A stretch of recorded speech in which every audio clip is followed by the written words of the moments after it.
제일 잘한 것 같아. 찬양, 정말 찬양 뭐 다 좋지만 아주 좋은 찬양이라고 느껴졌어요. 가사 자체가 정말 예수님 내 생명 안에 계시고 그분이 내 생명이신데 그분이 내 안에만 계시면 쓰러져도 일어나고 가난해도 부하고 뭐가 되든지 간에 상관없죠. 그분이 내 삶에 동행하시는 분이니까. 이런 믿음이 있으셔요? 없는 사람도 있는 것 같아. 없는 사람 없죠? 그래요. 뭐 우리가 인간적으로 뭐를 가졌다, 뭐를 못했다, 이게 그다지 중요하지는 않고요. 그런 거는 일종의 부스러기와 같은 거야. 오히려 그런 것들이 나로 하여금 하나님을 멀리 떠나게 할 수도 있어요. 좀 안다고, 좀 가졌다고, 괜히 교만해지고 우쭐해져갖고 그럴 수도 있고, 또 반대로 또 뭐가 있을까? 그냥 그 낭망, 좌절, 우울. 이 은혜가 있을 때 내 안에 계신 주님이 나로 하여금 강하실 때는 태산이 무너져도 꼼짝 안 했거든요. 근데 그러지 않을 때는 개가 짖어도 깜짝 놀라고 별일도 아닌 것 같고도 그냥 인생 다 산 것처럼 우울해지고 모든 게 다 싫어, 귀찮아, 몰라 나 안 해, 막 이런 생각, 이런 마음을 갖는다는 거예요. 여러분은 그런 분 없으시죠? 있나 보죠? 세 번째 물으면 아예 대답 안 할 것 같아서 묻지 않을게요. 정말 그 주님을 내가 모시고 있는, 그리고 내가 그 주님 안에 거하는 신앙인이 분명할 때는 세상의 그 어떤가, 누가 속을 썩이고 때로는 내가 소망을 있는데 그 소망이 혹 안 이루어진다 할지라도 그것 때문에 낭망하지 않아요. 그것 때문에 우울하지 않고 그것 때문에 삶의 슬픔이 나를 장악하지 못합니다. 이거 보면 알아요. 지금 영적 컨디션이 어떤가. 여러분은 저한테 이야기 안 하잖아요. 내가 보면 알아요. 이게 누구는 상태가 좀 이렇구나, 누구는 이렇구나, 이게 보여요. 맞나 틀리나는 여러분이 저처럼 목사가 되면 알아. 영영 알 수 없겠죠. 목사님이 안 될 테니까. 보여요, 그게. 그러니까 찬양 가사처럼 정말 우리들이 생명 되신 그 주님을 내 안에 모시고 또 능력 주시는 그 주님을 믿고 의지하면서 주어진 인생을 살아가면 내 눈에 보이는 것은 별것 아니고 실망만 가져다 주는 것일지라도 그것에 연연하지는 않는다. 오히려 쓰러졌어도 나는 일어설 수 있는 기회가 생겼고, 가난하잖아요? 부자가 될 수 있는 기회가 생기는 거예요. 할렐루야. 자, 오늘 말씀 제목이 뭐예요? 깨달아야. 깨달아야. 마지막 18절에 보니까 깨닫게 하려 하심이라. 깨닫게 하려 하심이라. 지난주에는 뭐였어요? 내가 알았도다. 몰랐죠?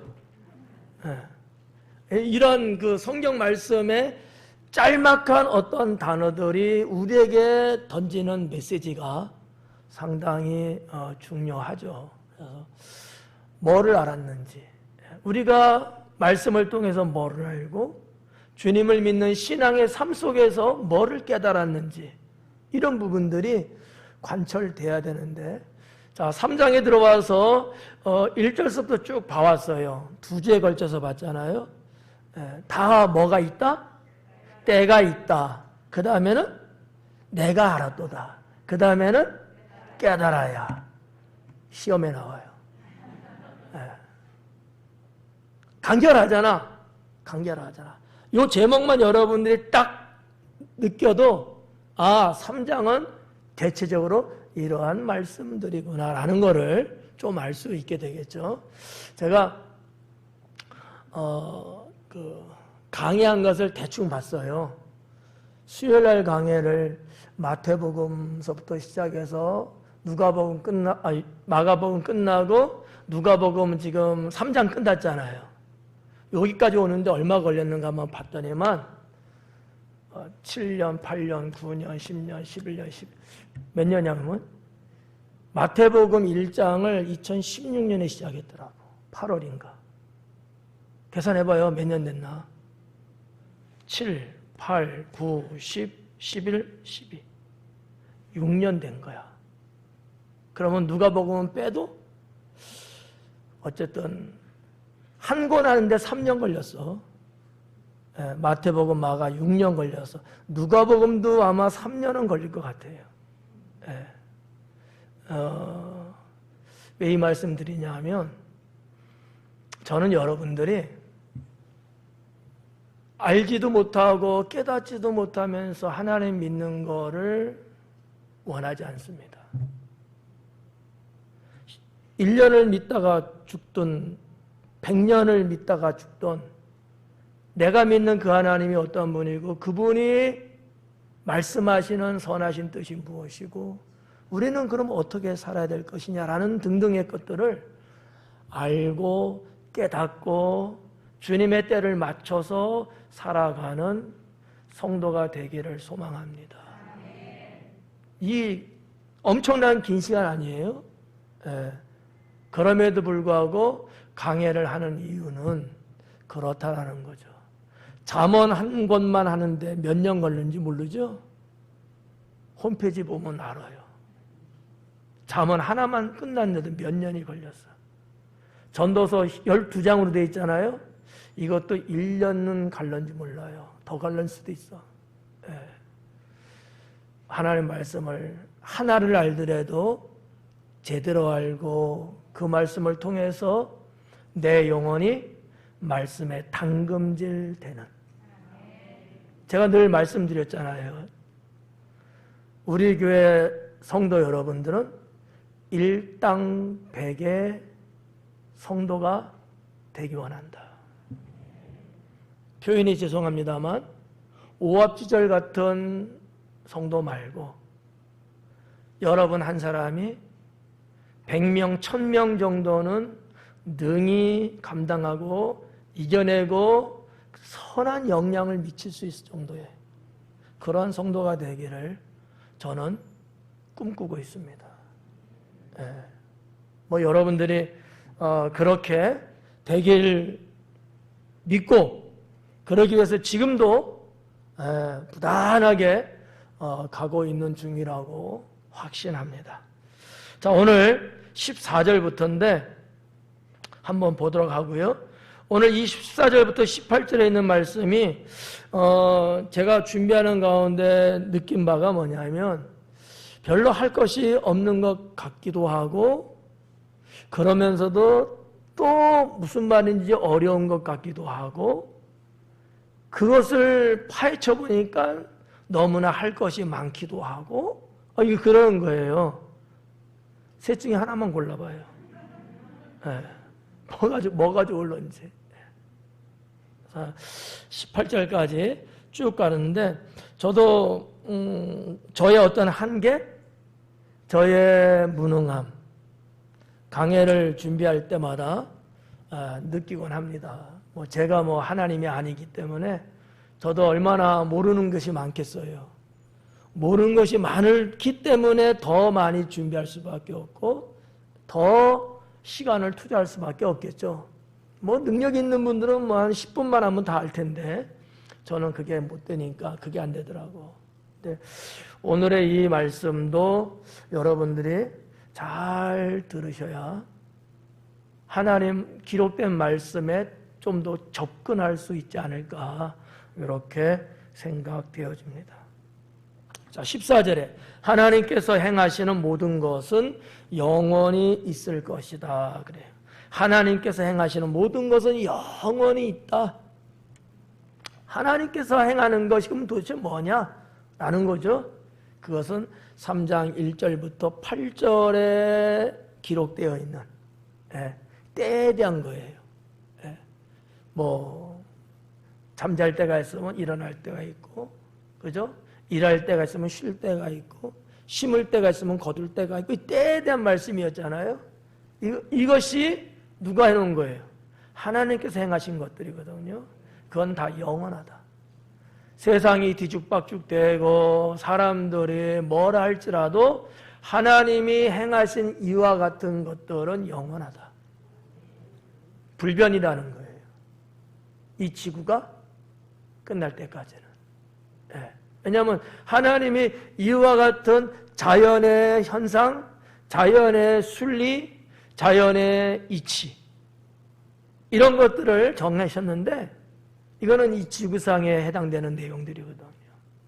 저 화성이라든지 천왕성이라든지 뭐 아직도 미발견의 행성들의 무슨 뭐 심고 거두고 그런 거 아니거든요. 지구에 있는 내용들이에요. 하나님이 행하신 것들인데 이것은 영원하다. 왜 전도서의 기자는 이것을 강조했을까? 웬만한 사람은 다 알 것 같아요. 그럼에도 불구하고 왜 이 말씀을 강조했을까? 뭐 때문일까? 제가 보건대 상대성인 것 같아요. 무슨 얘기냐? 인간은 영원하지 않다. 우리 삶과 주변에서 일어나고 있는 매일 반복되는 그와 같은 것들은 별것 아닌 것 같으면서도 영원해요. 왜일까? 하나님이 한 것이기 때문에. 근데 나는 엄청나고 대단하고 월등한 뭐를 한다고 하는데도 불구하고 나라는 것은 영원하지가 않은 거예요. 이 두 가지를 비교하면서 인간의 유한성, 인간은 신이 아니고 인간은 무한하지 않다. 이것을 말씀하려고 기록한 것이 아닐까. 이따가도 여기에 연하여서 살짝 말씀을 아마 드릴 건 같아요. 드릴 건 같아. 혹시 까먹고 안 하면 어떡하지? 그래서 미리 좀 해드리면, 유한한 한계가 있는 우리 인간은 무한하신 하나님을 의존하며 살아야 된다 라는 것이 전도서 오늘 3장의 포인트입니다. 다시 14절로 보면 이렇게 하나님께서 행하시는 모든 것은 영원히 있을 것이다. 그러면 자, 여기에 주어는 하나님이에요. 그죠? 하나님이 등장하고 하나님이 행하신 것이 등장을 해요. 두 가지가 나오고 있거든요. 자, 여기를 보세요. 하나, 둘, 셋. 보여요? 하나님이 행하신 것도 영원한데 그것을 창조하고 그것을 주관하시는 하나님은 영원하지 않을까요? 당연히 영원하시죠. 그러면 하나님과 하나님이 행하신 것 둘 중에 어떤 것이 더 높고 존귀할까요? 하나님이죠.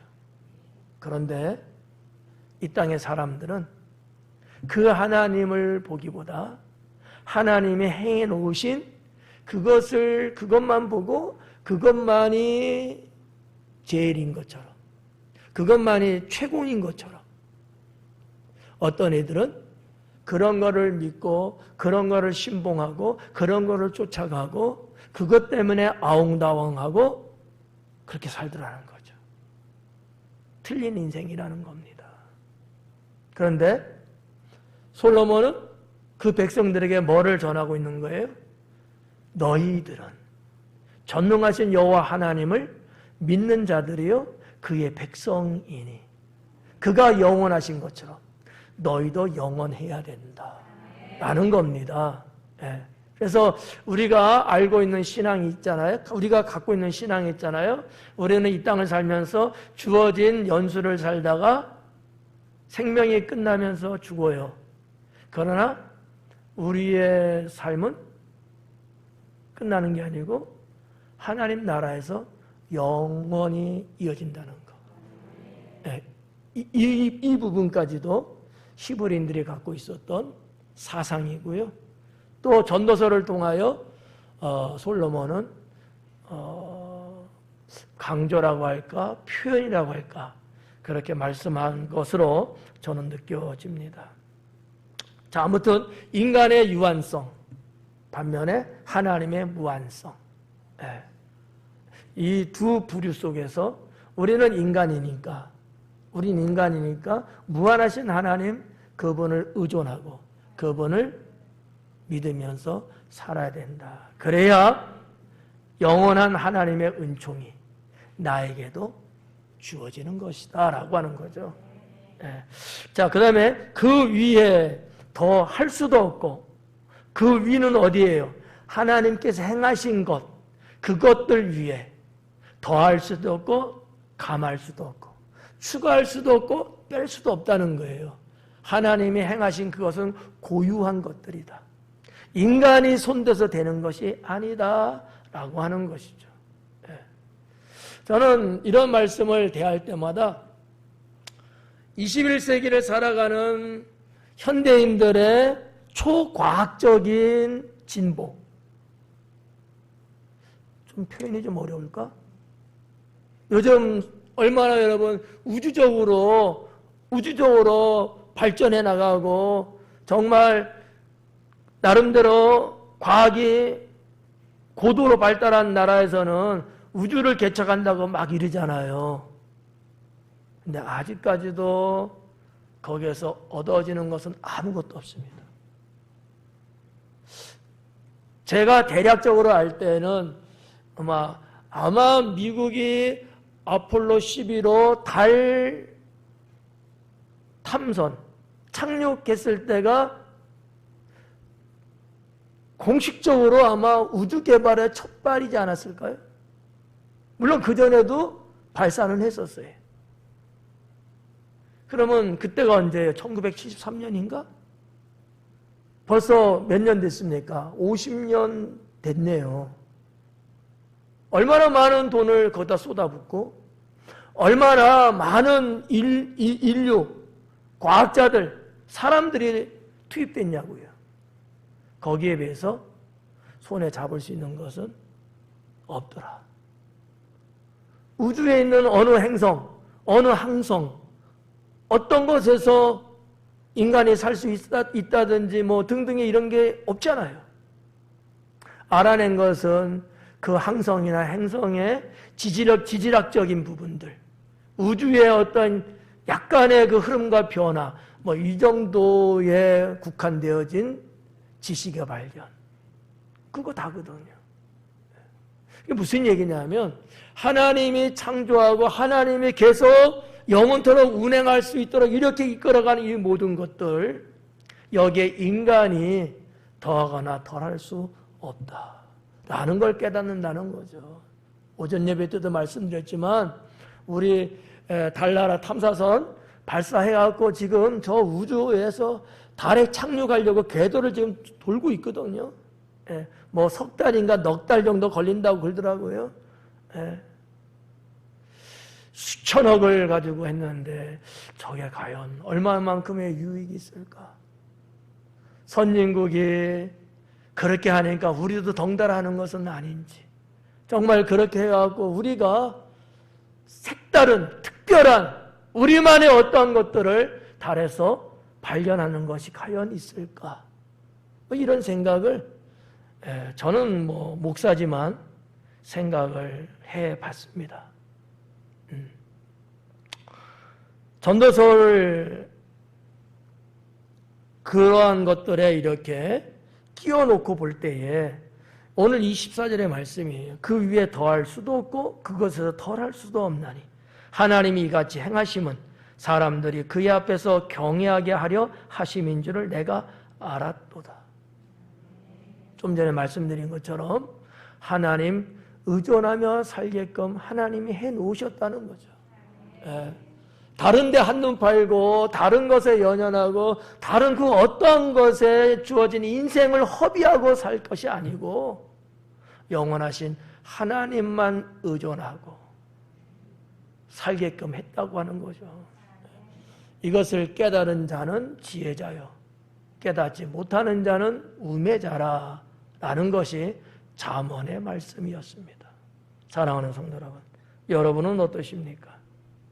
이와 같은 하나님의 진리를 깨닫고 있지는 않습니까?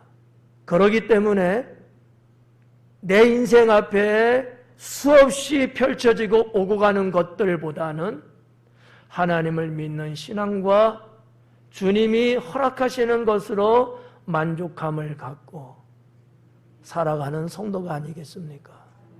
사랑하는 성도 여러분, 저는 이 14절 말씀에서 여러분들에게 한마디에 권면한다면 세상 것에 너무 휘둘리지 말아라 라는 거예요.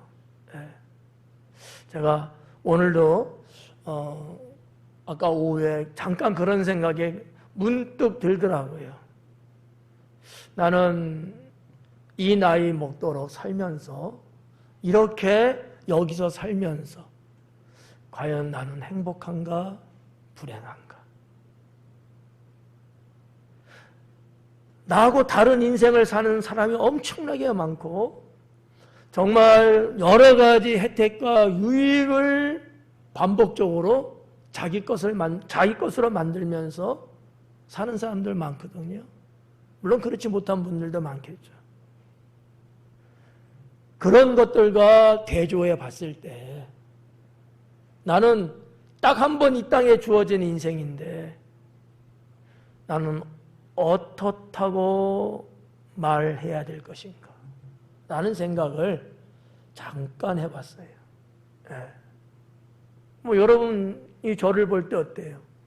뭐 그다지 뭐 휘황찬란한 거 없잖아요. 그죠? 이 시골 땅에 와서 여러분 다 살고 있는 아파트도 아닌 그냥 보편적인 아파트도 아닌 일반 사택에서 그냥 30년을 지금 살아오고 있잖아요. 나는 그렇지만 불행하다고 생각해 본 적은 단 한 번도 없어요. 난 여기가 좋아. 내 아버지 집이니까.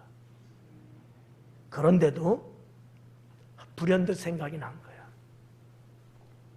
사실은 나에 대한 생각이라기보다는 다른 성도에 대한 생각이죠. 제가 돌려서 말씀드리는 거예요. 만약에 우리들의 현실적인 것을 놓고서 그것 때문에 내가 행복하고 그것 때문에 내가 불행하고 그것 때문에 기분 좋고 그것 때문에 기분이 상한다고 한다면 나는 아마 행복하지도 않고 나는 슬픔 속에 살는지도 몰라요. 말씀드린 것처럼 너무 멋있고 아름답게 사는 사람들 참 많거든요. 당신은 뭐 그런 데가 뭐 있다 없다 말하면 뭐 누구 기분 나쁠 거니까 뭐 생략. 근데 저 서울에 가끔씩 올라가서 보면 말이죠. 정말 시야가 탁 트이고 한강변이 쫙 유유 흐르고 거기에 정말 나름대로의 복지와 문화가 풍부하게 있는 그 동네가 있단 말이에요. 누구인들 그런 데서 살고 싶지 않겠냐는 거지. 여러분도 살고 싶으면 30억만 갖고 가면 돼요. 네. 그러나 그것이 과연 하나님을 믿는 나의 삶과 비교할 수 있겠느냐라는 거죠. 그런 것들, 황금색이 무지개와 더불어 어울리는 그 색상이 나에게는 없을지라도 아까 우리 찬양 가사처럼 생명 되신 주님께서 내 안에 계시고 내가 그분과 더불어 살아간다면 때로는 쓰러져도 일어날 수 있고 가난해도 부유할 수 있고 뭐가 부족하겠느냐라고 하는 거죠. 저녁 예배 찬양은 오늘 말씀에 딱 맞는 찬양이었습니다. 강해를 훔쳐봤나 봐. 자, 무슨 말씀인지 이해 가나요? 14절에 이 말씀. 하나님께서 우리로 하여금 여호와 하나님만을 경외하며 살게 하기 위해서 그렇게 창조하셨고 다스려 나가고 있다라고 하는 것이죠. 인간이 무엇인가 점령하고 취득하는 것에 한계가 있다라는 거죠. 하나님이 정한 법칙은 안 된다라는 거예요. 그래야지만이 어느 개인의 누구 것이 되지 않습니다. 모든 생명의 것이 되는 것이죠. 이런 어떠한 해박한 진리가 이 안에 있지 않는가라고 깨닫습니다. 자, 15절 말씀 보니까 이제 있는 것이 옛적에 있었고 장래 있을 것도 옛적에 있었나니 하나님은 이미 지난 것을 다시 찾으시느니라. 아주 철학적인 말씀이 담겨져 있어요. 이제 있는 것이, 이제 있는 것, 지금 있는 것, 이제 막 있게 되는 것들, 이런 것들, 이런 것들이 옛적에도 있었대요. 뭔가 야 신세대다, 뭔가 야 좀 신기하다, 못 보던 건데 라고 사람들은 상당히 흥분하고 그것을 또 소유하고 싶은 욕망이 또 생기거든요. 근데 그것들이 옛날에 다 있었던 것이다, 이런 말씀이에요. 네. 자, 우리 역사를 한번 좀 볼까요? 신대륙을 발견했다고 하는 누구? 콜럼버스. 자, 그분이 발견한 거지, 그죠? 발견한 거야. 그럼 발견하기 전에는 없었을까요? 있었어요. 발견만 한 거야. 이미 거기에 사람들이 살고 있었고 이미 그 아메리카 대륙은 이미 처음부터 존재하고 있었던 거죠. 이런 거 일종의 내가 보는 관점에서 내 생각의 영역 안에서는 그것이 처음인 것 같고 이것이 이제 시작된 것 같고 이렇게 보는 거예요, 사람들은. 그래서 자기가 내가 제일인 거야. 내가 제일인 거야. 근데 성경은 아니다라는 거죠. 이미 네가 있기 전부터 그것들은 있었느니라. 무슨 얘기일까요? 교만하지 말라는 거야. 인간의 유한성을 계속 강조하고 있습니다. 나는 너의 하나님 여호와라. 이 세상을 내가 만들었고 너희가 조성되기 전부터 나는 있었느니라. 나는 영원부터 영원까지 있는 여호와 하나님이시라. 이게 성경을 통해서 우리가 볼 수 있는 내용들이거든요. 여기 지금 어떤 시간적인 단어들을 썼어요. 이제 있는 것이, 이제 시간적 용어잖아요. 이제 있는 것이 조금 전에도 없었어요. 이제 막 생긴 거야. 상당히 신기하지 않아요? 와, 이런 것도 다 있네. 근데 그것도 예전에 있었던 것이다라는 거죠. 그게 왜 난 몰랐을까? 오전 예배 설교로 말하면 생각을 넘지 못해서 나 외의 세계, 내 안의 세계는 내가 알지만 나 바깥의 세계가 있는데 그거를 모르니까 몰랐던 거죠. 근데 하나님의 생각을 보게 되면 깨닫게 되는 거죠. 그래서 이제 있는 것이 옛적에 있었고 장래에 있을 것도 옛적에 있었느니라. 앞으로 50년 후에 예를 들어서 100년 후에 이렇게 앞으로도 뭔가 있을 것이 있는데 그것도 예전에 있었던 것이다라는 거죠. 그래서 이제 이런 얘기가 있어요. 우리는 이 땅에서 발명이 아니고 발견이다 라는 말을 제 기억에는 한 40년 전부터 했습니다. 무슨 말인지 이해가 갈까요? 오늘날 우리들은 발명한 것이 아니고 이미 하나님께서 다 때를 따라 만들어 놓은 그것을 발견하는 것에 불과하다.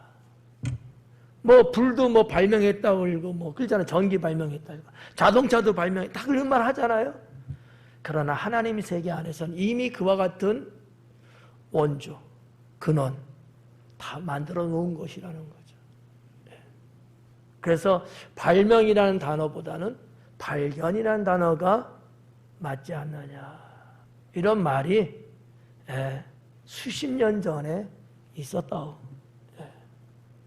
여러분도 알고 계셨었죠? 무언의 소리. 그래서 이제 이 15절을 보면서 뒷부분에 뭐라 했냐면 하나님은 이미 지난 것을 다시 찾으시느니라 그래요. 저는 이 15절을 보면서 이런 생각이 들었어요. 인생의 희노애락의 순환. 사람이 살아가면서 희노애락이 있잖아요. 이거는 설명 안 할 거예요. 여러분이 다 알죠? 희노애락? 이게 순환되고 있다. 14절 말씀하고 연결을 하면 살다 보면 기쁠 때 있죠? 별로 아닌 겁니다. 슬픈 때는 있죠? 슬프다가 슬픔이 싹 사라지고 기쁨이 왔어요. 한참 지금 기쁨이 넘쳐나갖고 막 그냥 놀라운 일이야. 그러다가 슬픔이 쫙 왔어요. 일회성으로 끝날까요? 이게 순환된다는 거죠. 그러면 지금은 내가 혹 무엇 때문에 슬플지라도 잠시 후면 슬픔은 사라지고 기쁨이 내 안에 있을 것이다. 순환의 은혜입니다. 이 순환의 영성을 갖고 있으면요, 지금의 슬픔, 고통 이런 것에 주눅들지 않습니다. 그것 때문에 여러분의 표정이 굳어지지 않는다는 얘기입니다. 아이 모르겠다 무슨 말인지. 하나님을 믿는 사람들은 하나님이 정해놓으신 이 순환의 영성 법칙을 철저하게 깨달아야 합니다. 하나님의 자녀인 여러분들이 영원토록 슬픔과 죽음으로 가게끔 놔두지 않는다는 거죠. 그것이 때로는 나의 실수나 죄 때문에 올 수 있어요. 그러나 내가 하나님을 의지하고 나아가면 하나님은 순환시키십니다. 맞잖아요. 내일부터 금요일까지 5일 동안 계속 비가 온다는 예보가 있습니다. 준비들 하셔야 돼요. 많게는 500mm까지 내린다는 예보가 있습니다. 여러분, 태풍이 불어듭니다. 하나님의 순환의 축복입니다. 무슨 말인지 못 깨달았군.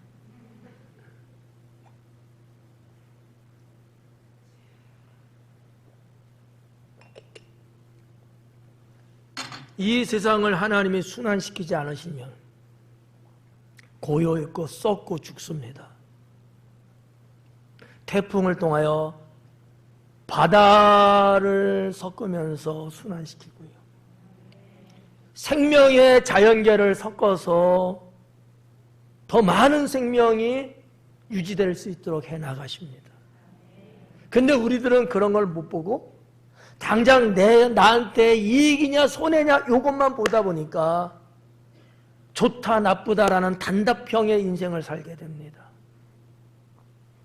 하나님 순환의 은혜, 순환의 영성을 갖고 있는 성도는 그것만 보지 않고 순환시켜 나가시는 하나님의 생각을 보게 됩니다.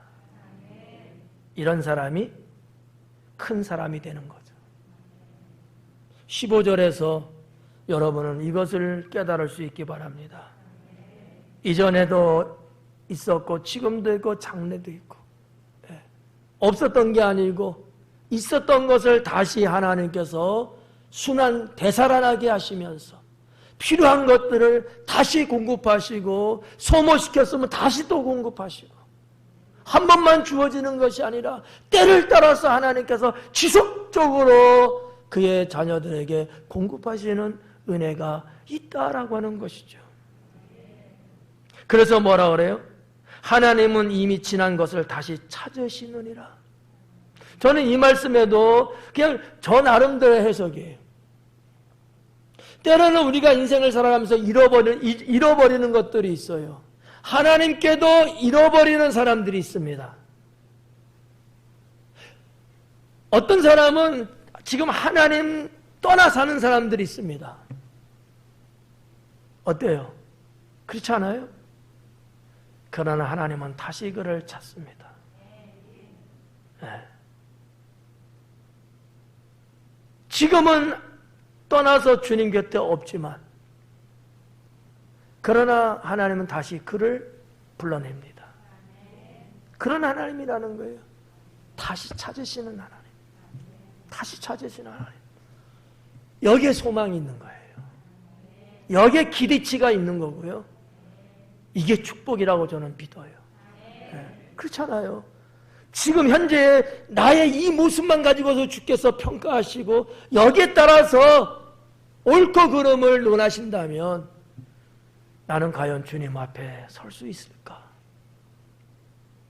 내가 잊혀진 사람처럼 인생을 혹 산다 할지라도 하나님은 그런 나를 다시 불러 세우시고 다시 나에게 기회를 주시고 다시 나로 하여금 이겨낼 수 있는 인생을 살게 하시는 이 하나님의 찾으시는 은혜가 이게 있지 않겠느냐라는 거죠. 예. 그래서 우리 하나님 믿는 사람들은요, 포기하면 안 돼요. 포기하면 안 됩니다. 예. 끝까지 주님의 인내하심을 본받아 우리도 여전히 희망을 갖고 기다리고 참아내고 가는 겁니다. 예. 이게 전도서의 메시지 아니겠느냐라는 거죠. 16절 말씀해 보니까 또 내가 해 아래서 보건대 재판하는 곳 거기에도 악이 있고 정의를 행하는 곳 거기에도 악이 있도다. 장르가 바뀌었어요. 그죠? 악에 대한 말씀을 썼습니다. 자, 한번 봐봐요. 해 아래서 보건대, 해 아래서 보는 거예요. 작게는 인생이라는 것을 볼 수 있고 크게는 이 세상을 말하는 거예요. 그러니까 인생이라는 것을 놓고 보시면 돼요. 뭐라고 그랬어요? 재판하는 곳 거기에도 악이 있다. 재판하는 곳이에요. 여러분, 재판하는 곳은 어떠한 곳이어야 될까요? 의로운 곳이어야 되죠. 재판이라는 게 그런 것 아니에요? 죄, 악을 심판하는 것이잖아요. 그러니까 당연히 거기에 그러려면 뭐가 필요해요? 의가 있어야 되는 거예요. 의가 없는데 어떻게 여러분 악이다 죄라는 것을 구별해낼 수 있냐는 거죠. 구별이 안 돼요. 의가 있기 때문에 구별이 되는 거거든요. 선함이 있기 때문에 선함에 비교했을 때 이거는 악하네? 이렇게 보는 거거든요. 재판하는 것은 그래야 된다는 거예요. 근데 그 재판하는 것에 뭐가 있다고? 악이 있대요. 이러면 안 되는데. 이러면 안 되는데. 하나님을 믿어 구원받은 여러분들은 선한 사람이어야 돼요? 악한 사람이어야 돼요? 선한 사람이어야 되는데 뭐가 있다? 난 말 안 했어요. 여러분 입으로 말한 거야. 그렇죠? 그러니까 재판하는 곳에는 의가 있어야 되는 당위성이 있는 거야. 의가 없으면 재판하는 곳이 될 수가 없어요. 이해 가요? 이거 이해 못하면 몰라 나도. 또 여기 보니까 뭐라 했어요? 정의라는 단어가 나왔어. 정의를 행하는 곳. 원어적으로는 이제 공의라고 번역하는 게 훨씬 더 좋긴 한데, 공의를 행하는 곳, 거기에도 악이 있대요. 이 말이 돼요? 정의를 외치잖아. 공의를 외치고 있거든요. 근데 거기도 부조리가 있는가? 거기도 악함이 있다는 얘기예요. 야, 그러면 이게 뭐를 말하는 걸까? 악에 대한 거야. 이 세상에는 어디에든지 악이 존재하고 있다는 거예요. 악의 존재성이라고 표현합니다. 악의 존재성. 그러니까 성경 로마서를 보면 뭐라고 말씀하셔요? 에? 의인은 없나니 하나도 없대요. 그러니까 죄인이라는 거야 다 악한 게 있다는 거예요. 저한테도 있고 여러분에게도 있어요. 미안하지만 우리가 하나님 믿는 거 맞아. 하나님 자녀인 거 맞아. 우리는 죽어도 천국 가는 거 맞아. 그럼에도 불구하고 내 안에 악이 있다는 거야. 악의 존재성. 악의 존재성. 근데 이것을 다스리지 못하면 내게서 악이 분출해 나오고, 이거를 내가 다스릴 때는 그 악이 힘을 못 쓰겠죠. 이해가요? 재판하는 곳에도 악이 있고 공의를 외치는 곳에도 악이 있대요. 하나님을 믿는 내 안에도 악이 있다는 거야. 근데 이 악이 내 바깥으로 나오면 나는 어떤 사람이 되는 거예요? 나는 악한 사람이 되는 거예요. 타입 봐봐요.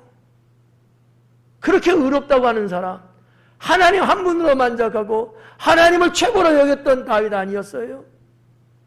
그러나 그 안에도 악이 있었어요. 이 악이 나오게 되니까 살인을 저지르고 간음을 저지르고 그렇잖아요. 이 악을 이겨내야 되는데 그러지 못한 거야. 왜일까요? 생명과 능력 되시는 주님이 내 안에서 힘을 주지를 않고 있어요. 쉬운 말로 내가 은혜가 충만하지 않은 거야.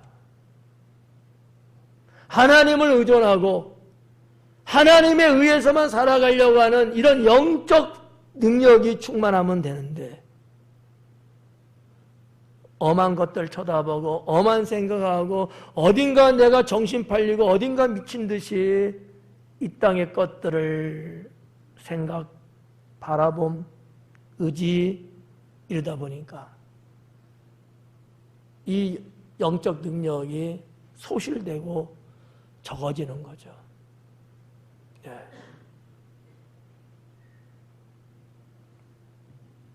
성도 여러분, 악의 존재성을 우리가 늘 알고 있어야 돼요. 지금은 내가 하하호하고 정말 천사보다 더 아름다운 얼굴을 갖고 사람들 앞에 있는 것 같지만, 그런 나도 악마의 얼굴로 언젠가는 변할 수 있다. 라는 가연성. 쉽게 말해서 언제든지 바뀔 수 있는 가능성이 있다는 얘기예요. 좋은 건 아니잖아요. 이 악의 존재가 이렇게 만연해 있다는 얘기입니다. 그런데 불구하고 우리가 이거를 깨닫지 못하고 느끼지 못하고 정신을 안 차리고 만약에 세상을 살아간다면 우리는 사탄의 하수인이 될 수밖에 없고 그의 놀이객감이 될 수밖에 없고 하나님을 대적하는 일에 사용되는 불쏘시개가 될 수도 있습니다.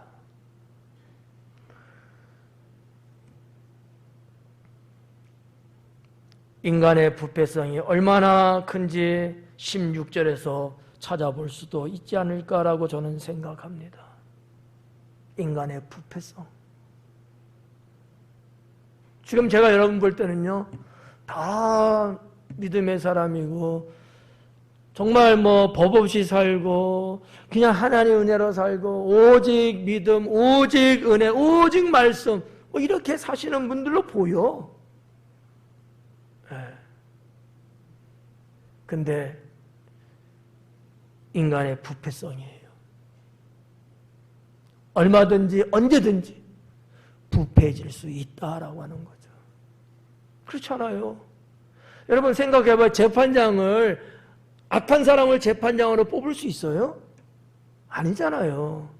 그런 자가 어떻게 재판을 합니까? 이건 가당치 않아요. 나름대로 그래도 그 부분을 점령한 사람이 어느 돼야지만이 그래서 재판장으로 세울 수 있는 것 아니겠어요? 근데 인간이 부패되어 있으면 재판장도 그 모습에서 악을 발견하게 된다는 거죠. 우리나라뿐만 아니라 전 세계적으로 볼 때도 그렇고, 좀 뭐 우리나라만 보더라도 여러분, 뭐 데모하고 나름대로 자기가 당신들이 막 의로움이라든지 정당방위라든지 어쩌고 이러고 데모하잖아요. 그렇게 하는 사람들의 또 다른 이면 속에는 인간의 부패성, 악한 모습도 있다라고 하는 거죠. 그거를 본인들이 스스로 말하지 않을 뿐 정의를 외치잖아. 정의. 우리가 정치사적으로 이미 과거에 경험했잖아요. 박근혜 정부 때 세월호 사건이 터지면서 그 당시에 정부가 엄청나게 잘못하고 등등을 해갖고 정의를 부르짖고 100만 명의 촛불 시위가 일어나면서 현재 적법한 절차에 의해서 진행되고 있는 정부를 묵살시키고 바꿔버렸잖아요. 그랬던 사람들의 모습 속에 악의 존재는 없을까? 인간의 부패함은 누구에도 있다는 거예요. 이게 참 아이러니한 거지. 여러분 어때요? 언제나 그런 것들을 이야기하고 주장하고 강조할 때는 한편으로는 내 자신의 내면의 모습도 봐야 된다. 그게 양심 있는 자예요. 양심 있는 자. 16절에서는 악의 존재와 인간의 부패성을 깨달을 수 있는 말씀이라고 저는 생각을 합니다. 17절 말씀해 보니까 내가 내 마음속으로 이르기를 의인과 악인을 하나님이 심판하시리니. 봐요. 의인과 악인을 다 심판한대 하나님은요. 이 말씀의 해석도 좀 다양하게 할 수도 있을 겁니다. 근데 복잡하니까 단순하게 가는 게 좋겠죠. 어떤 의미에서 16절 말씀과 이어지고 연결되는 내용이라면 재판하는 곳이고 정의와 공의를 외치는 곳은 어떻게 보면 17절로 보면 의인에 해당된다고 볼 수 있죠. 근데 거기에도 뭐가 있었어요? 악이 있는 거야. 하나님을 피할 수는 없지. 하나님을 속일 수는 없겠죠. 그런 자들도 하나님의 심판을 받게 된다. 이렇게도 17절 단독으로만 보면은 아니지만 16절의 말씀하고 이어지는 말씀, 연결되는 말씀이라고 보면 이렇게 해석할 수도 있다라고 하는 거예요. 내가 누구는 심판하고 잘했네 못했네 구별을 하는 나지만 그런 나도 내 안에 악이 존재하는 그것 때문에 나도 하나님께 심판받는다 라는 거예요. 공감되나요? 어떻게 사실래요 그러면? 이렇게 물으면 어렵지. 그러나 이제 17절을 단독적으로 보면 하나님은 모든 것을 심판하시는 하나님이시다. 이렇게 이제 볼 수 있다는 거죠. 단독적으로만 보면. 그래서 하나님을 경외하게끔 하기 위해서라는 말씀이 14절부터 나왔어요. 예. 근데 그렇게 살지 않잖아요. 인생이. 그래서 하나님은 모두를 심판하시는 하나님이신데, 여기서 말하는 의인과 악인의 심판에 놓고 보면 의인은 상급의 심판, 악인은 형벌의 심판, 이렇게 일반 보편적인 성경의 말씀, 신학적인 내용으로 접근해 볼 수 있습니다.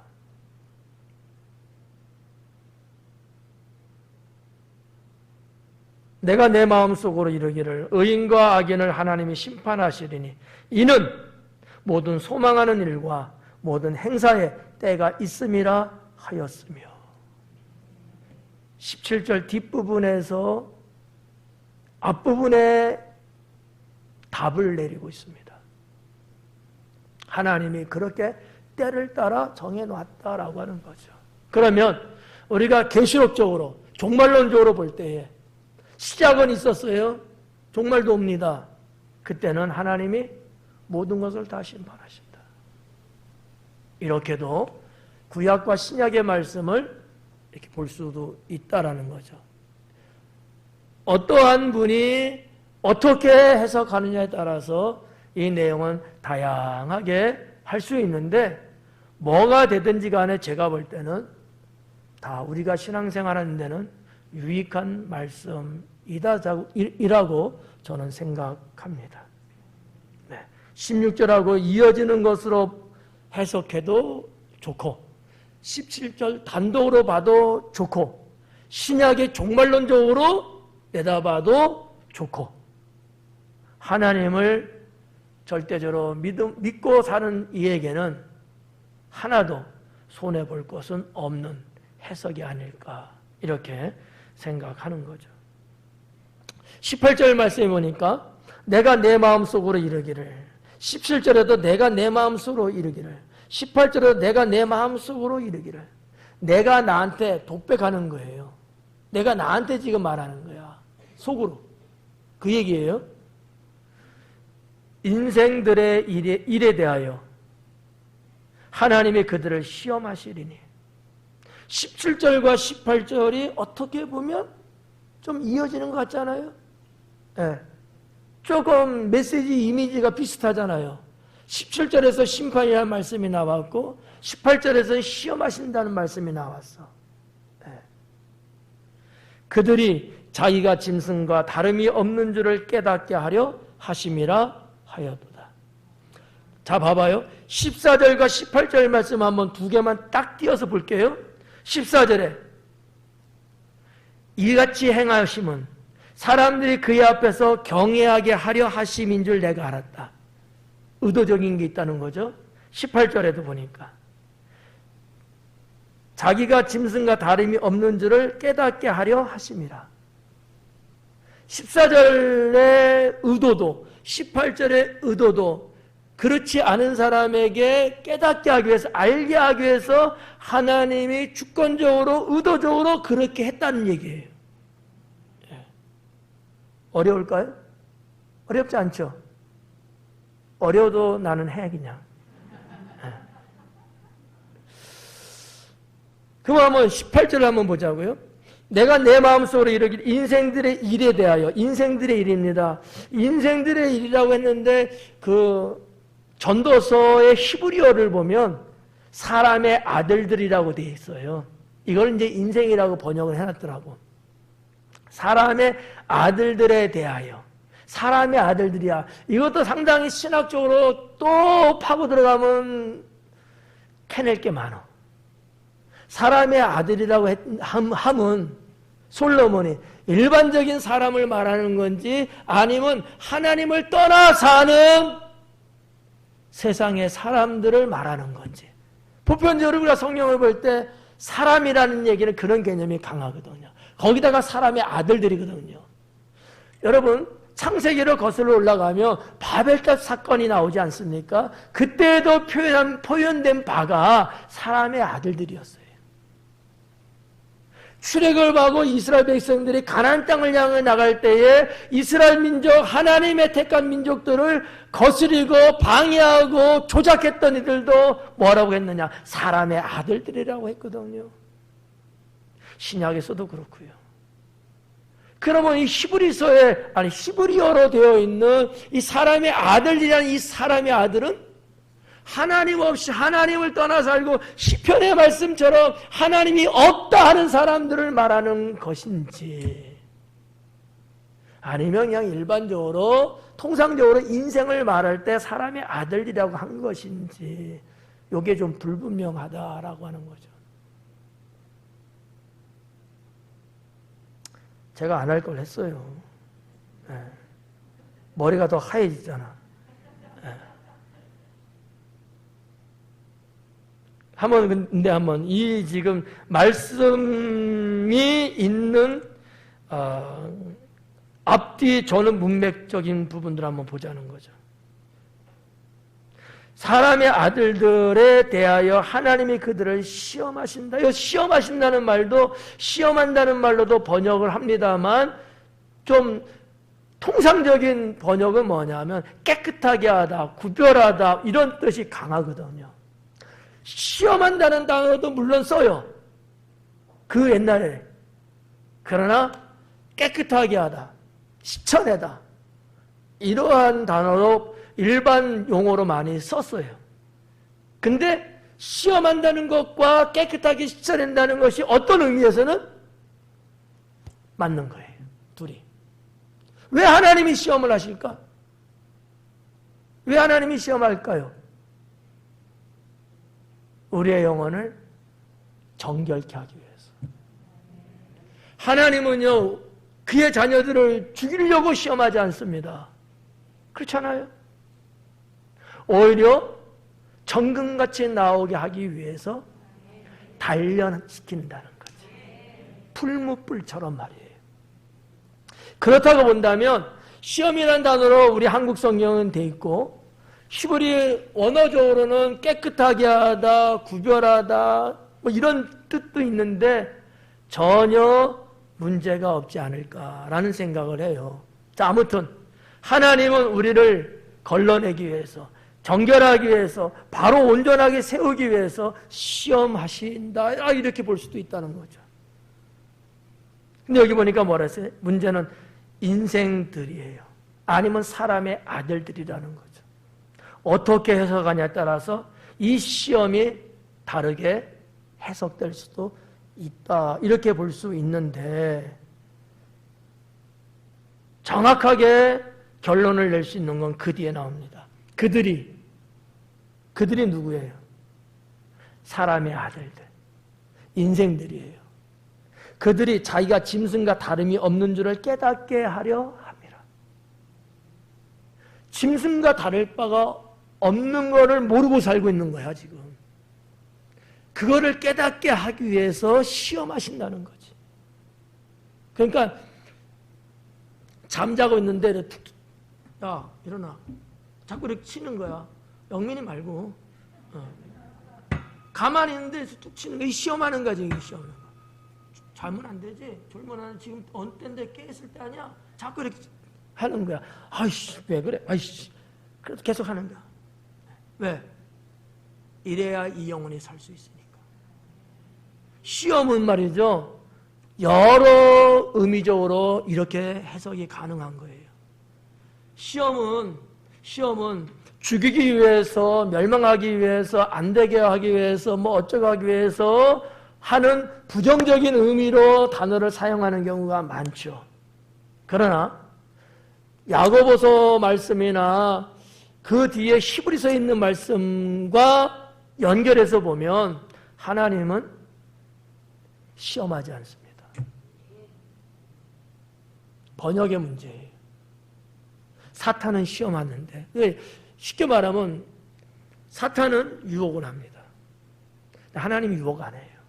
시험만 할 뿐이야. 시험은 죽이기 위한 게 아니고 살리기 위한 거고요. 유혹은 살리기 위한 것이 아니고 죽이기 위한 거거든요.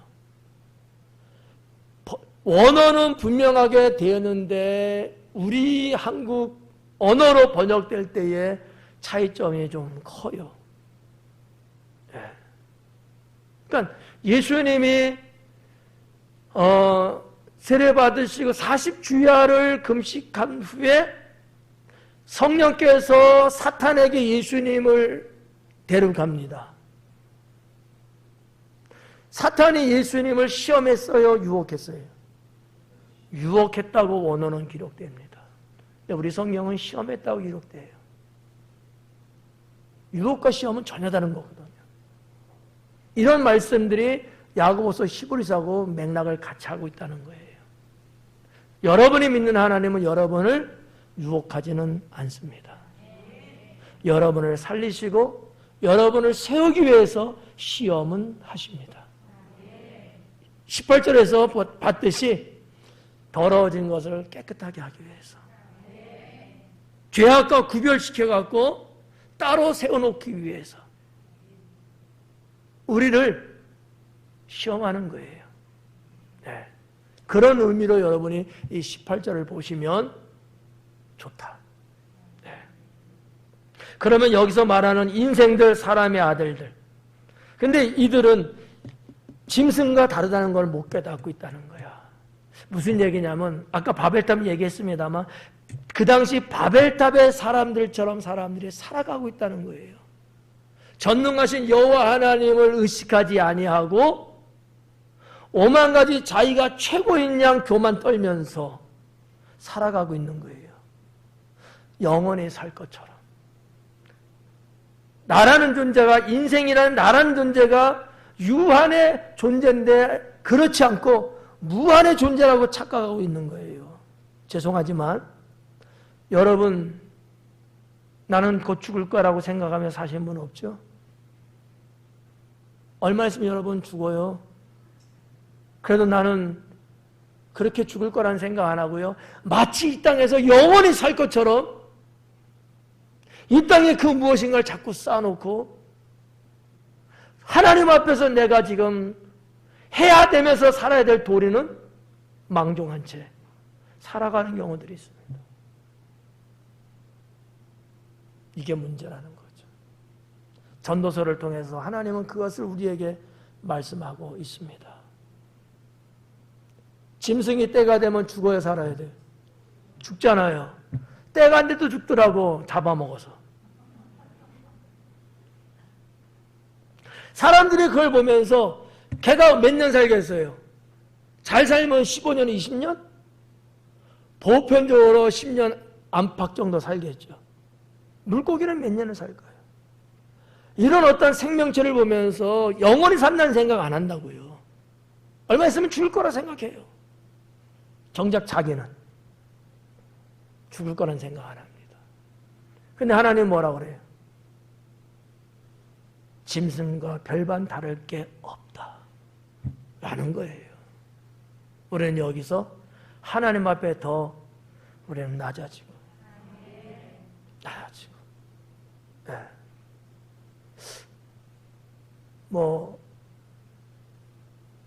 여러분들도 비슷하겠습니다만 저도 가끔씩 생각해요.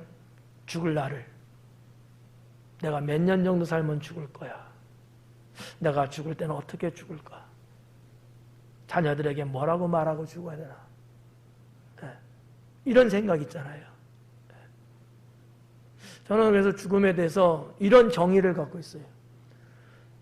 성경적인 건 아니지만, 성경하고 조금 다르지만 그냥 일반 사람들이 이해하기 쉽게 그냥 해외여행 가는 거야. 그런 생각. 전혀 부담들 안 갖더라고. 그렇잖아요. 누구 여러분 제주도 가고 해외여행 가면 부담돼요? 나 못 오면 어떡해. 막 다시는 못 보는 거 아니야. 여보 가지 마. 그래? 아니잖아. 다시 볼 거잖아. 그게 두렵지가 않다는 얘기예요. 죽음이라는 것은, 주님 안에서의 죽음이라는 것은 그렇게 두렵고 못 보고 이런 거 아니다는 거지. 그냥 잠시 후에 다시 보자. 아빠가 먼저 가니까 내가 너희들 오는 걸 놓고 기도할 테니까 나중에 보자. 이런 마음을 갖고 내가 죽음을 준비해야 되겠다. 그런 생각을 가끔씩 합니다. 죽음을 생각하면요, 건방지지를 않아요. 죽음을 생각 안 하고 살면요, 사람이 자꾸 건방지고요, 교만해지고요, 이 세상에 속하게 삽니다. 하나님 앞에 갈 것을 생각하면요, 이 땅에 미련 두지 않습니다. 저만 그러나요? 여러분도 그러시죠? 예. 오늘 14절부터 18절까지의 말씀인데, 사실은 여러분에게 충분하게 이 한 절 한 절 속에 담겨져 있는 말씀을 다 전하지는 못했어요. 근데 이 정도면 여러분에게 훨씬 은혜스러울 것 같아. 그죠? 빨리 끝나고. 그러나 다시는 이 말씀을 전하지는 못할 겁니다. 아무튼 골자는 그래도 전했어요. 메시지는 전했으니까 여러분들이 신앙으로 잘 받아들이시고요. 전도서에서 늘 말씀하는 것처럼 하나님을 여러분이 의식하고 하나님을 의존하고 하나님 앞에 나의 존재는 유한한 존재라는 거. 그렇지만 언제든지 하나님은 우리를 순환시키시면서 우리 삶에 지금은 이럴지라도 다시 하나님은 이렇게 세우시고 하나님 앞에 내가 건방 떨면 하나님 다시 수면에 내리셔서 나를 시험하셔서 불결해진 내 삶을 깨끗하게 정화시켜서 다시 올려 세워주시고 이런 하나님이라는 것을 여러분들이 꼭 잘 믿으시고